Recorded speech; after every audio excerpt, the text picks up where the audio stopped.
Welcome to CarePod, a safe place to educate, inspire, and renew the caregiver. Listen in with our host, Dr. Kiplee Bell, as she interviews different experts along the caregiving journey.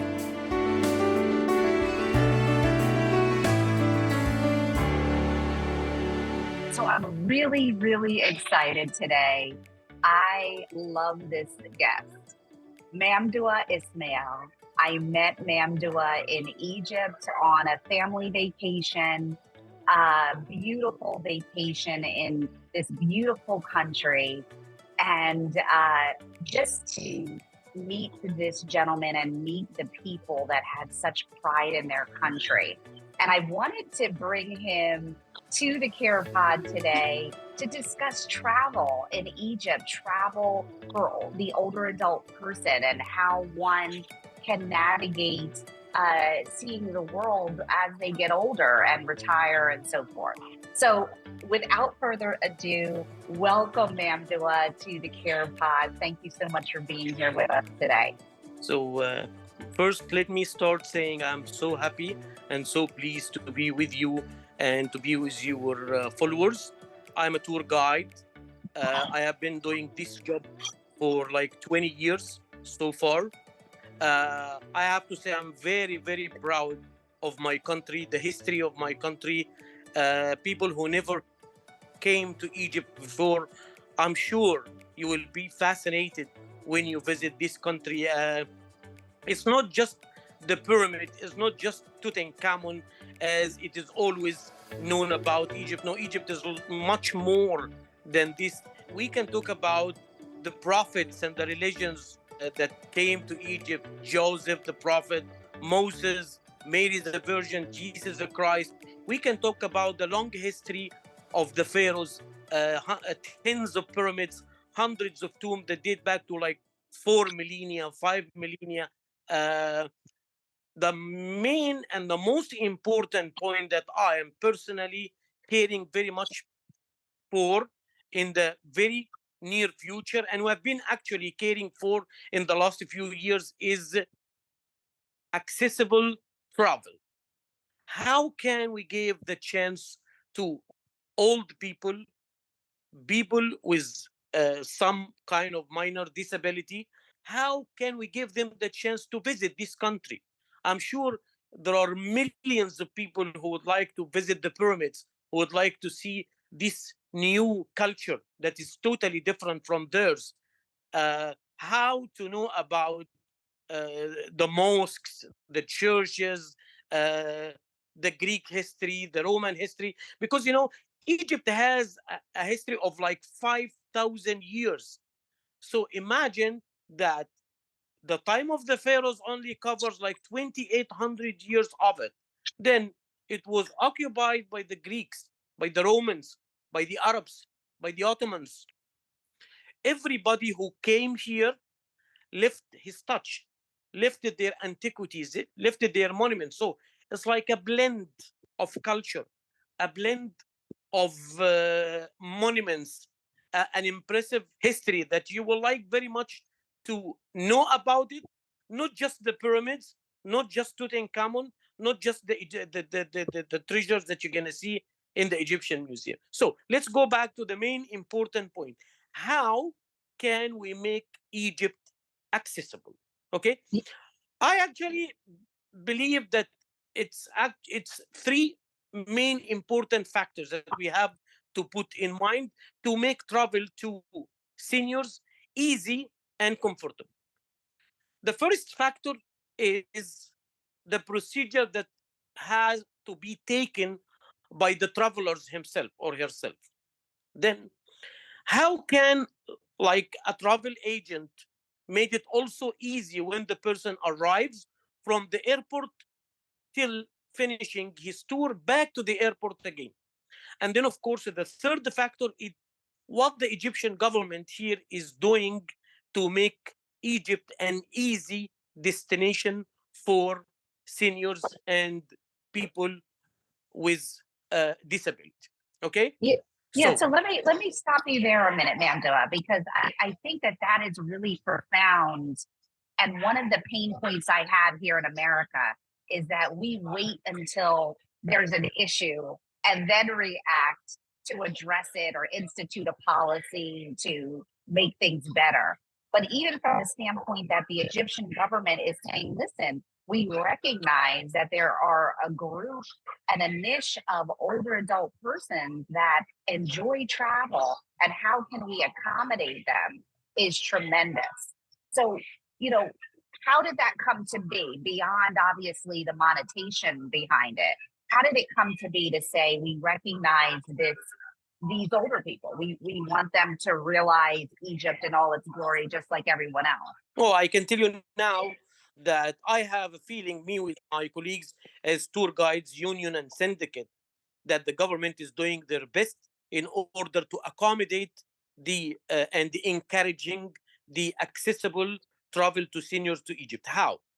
For example, we are building now new museum.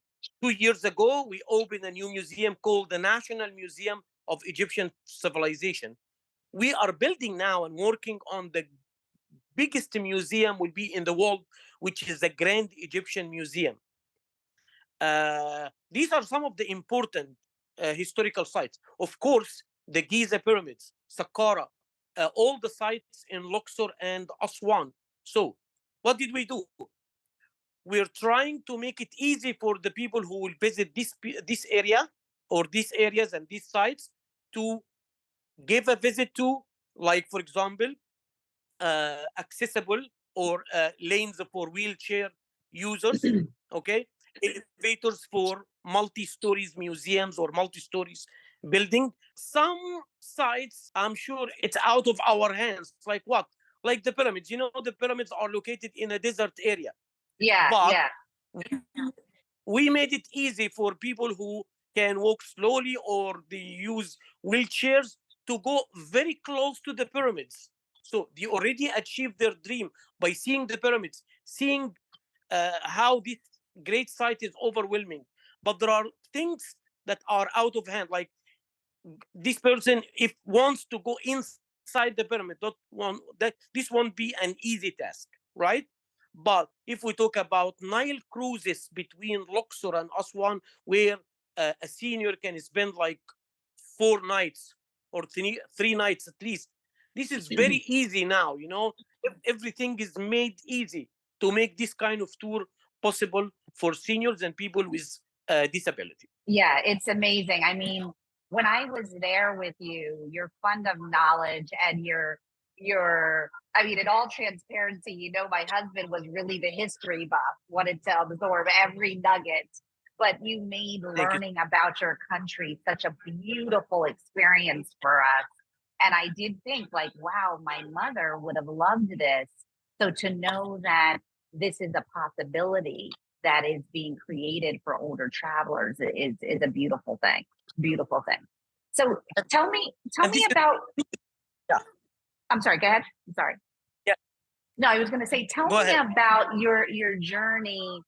And I think I asked you when we were there together, just what led you to just really want to pour back in your country in this way in terms of being a tour guide? And does it ever get old for you? Do you know, how do you keep it fresh in terms of repeating all the same history to different people several times over in a day, I'm sure? Exactly. This is the point. I didn't tell you when we met in Egypt that before being a tour guide, I was a teacher of English Ah, language for high school. Maybe, maybe this is something is my first time to mention, right? But okay. I worked as a teacher for 2 years, and I found myself meeting the same people, the same teachers saying the same thing every day, every year. For me, although teaching, of course, is just a great job that creates citizens good for their country, but I found it is not the suitable job for me. By nature, I like language. I like to speak my language. I like history.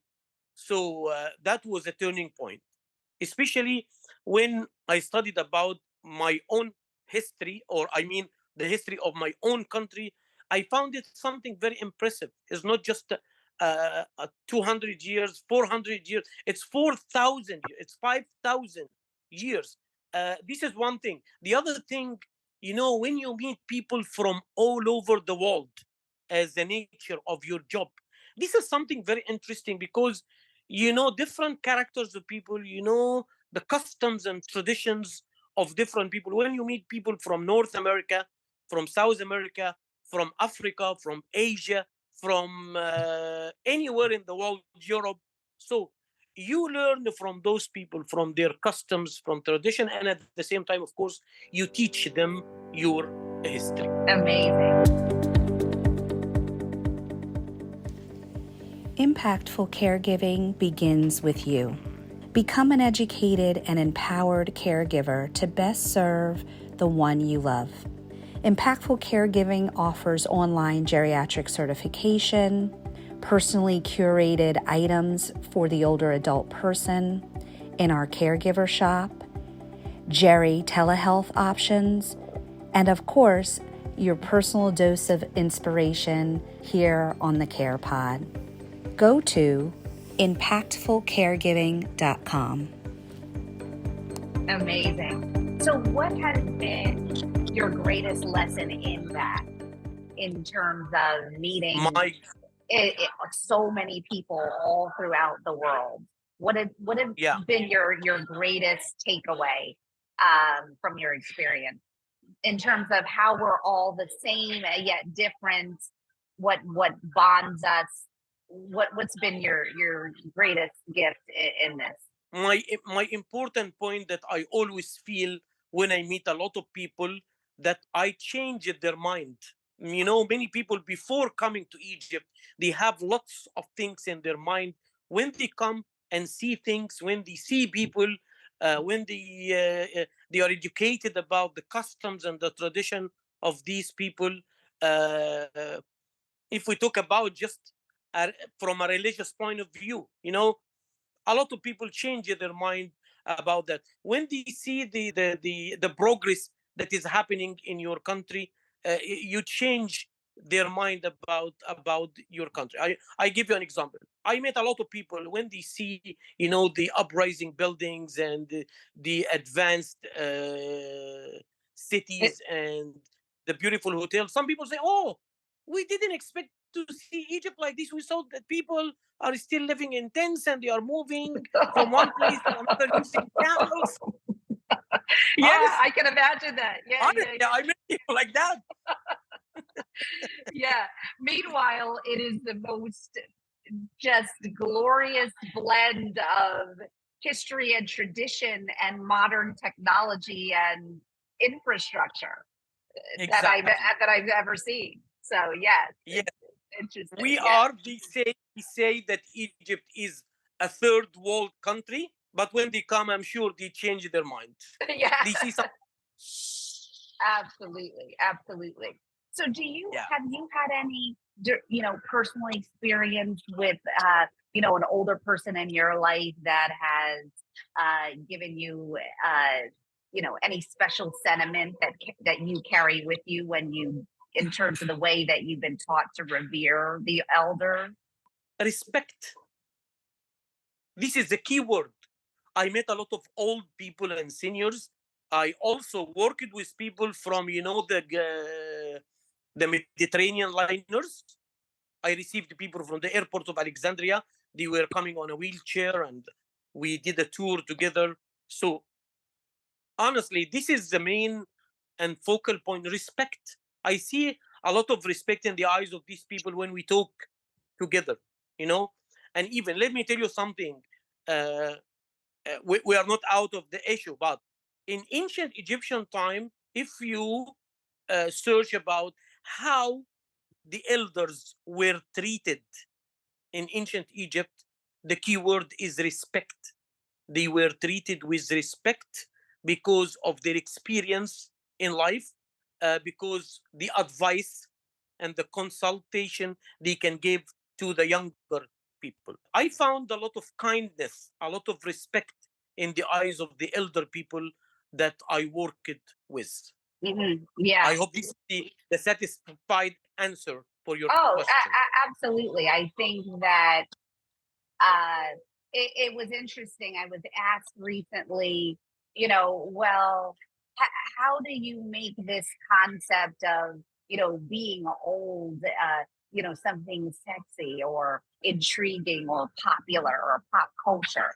How do we kind of change this vision of someone of what old looks like, essentially, instead of coming to mind a wheelchair or someone frail and decrepit? But I think it is a matter of redefining our narrative and understanding that there is a respect for the journey.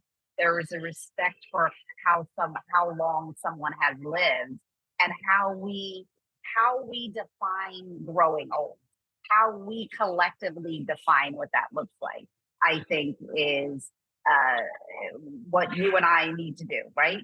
Our neighbors, ourselves, these conversations become so important in terms of saying, hey, even in the context of, conversing over travel, to say, hey, yeah, these people aren't dead yet. They want to see the world. They want to know different cultures and history, and how can we accommodate them accordingly? Yeah.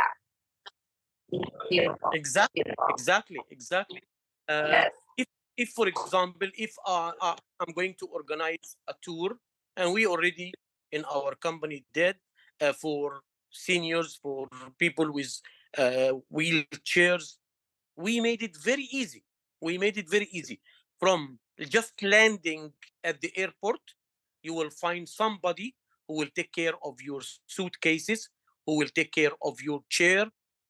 The vehicles that take you from the airport to the hotel is qualified for wheelchair users, and then even in the hotel.